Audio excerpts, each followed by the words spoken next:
ABG is a very important topic for the NCLEX RN exam. What is the full form for the ABG? ABG means arterial blood gas. What is the normal range of the ABG values? pH 7.35 से 7.45 है, CO2 की range है 35 से 45 और जो bicarb होता है HCO3 उसकी रेंज होती है 22 से 28. In ABG analysis we have to check pH value first, right?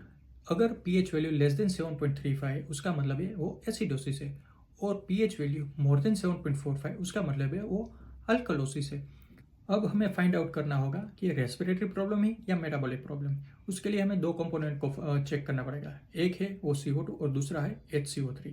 तो उसके लिए हम रोम मेथड यूज़ करेंगे. ROME means respiratory opposite and metabolic equal.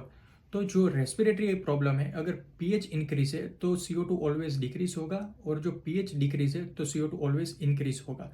तो उस टाइम जो HCO3 होगा वो डेफिनेटली नॉर्मल ही रहेगा. ये मेटाबॉलिक में अब क्या होगा, जब pH इंक्रीज होगा तब HCO3 भी इंक्रीज होगा और जब pH डिक्रीज होगा तब HCO3 भी डिक्रीज होगा. उसका मतलब ये मेटाबॉलिक एसिडोसिस और मेटाबॉलिक अल्कलोसिस है. अब आपने आइडेंटिफाई कर लिया कि रेस्पिरेटरी अल्कलोसिस है या एसिडोसिस है और मेटाबॉलिक एसिडोसिस है या अल्कलोसिस है. लेकिन अब हमें कैसे मालूम पड़ेगा ये कंपनसेटेड है, अनकंपनसेटेड है या पार्शली कंपनसेटेड है.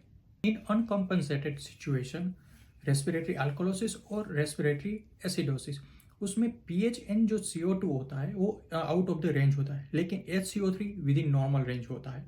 उसी तरह मेटाबॉलिक के अंदर अगर वो pH एंड HCO3 दोनों आउट ऑफ रेंज है तभी CO2 विद इन नॉर्मल होता है. तो उसको हम अनकंपनसेटेड बोलते हैं क्योंकि वहाँ अभी तक कंपनसेशन जो हमारा बॉडी का नेचुरल मैकेनिज्म होता है वो एक्टिवेट नहीं हुआ है. In partial compensated situation pH, CO2 and HCO3 are abnormal, but CO2 and HCO3 they are in the same direction. In fully compensated situation, pH comes to the normal range. तब CO2 and HCO3 may be abnormal or within normal range. If you want more video like this, please follow Global Nurse Navigator. Thank you.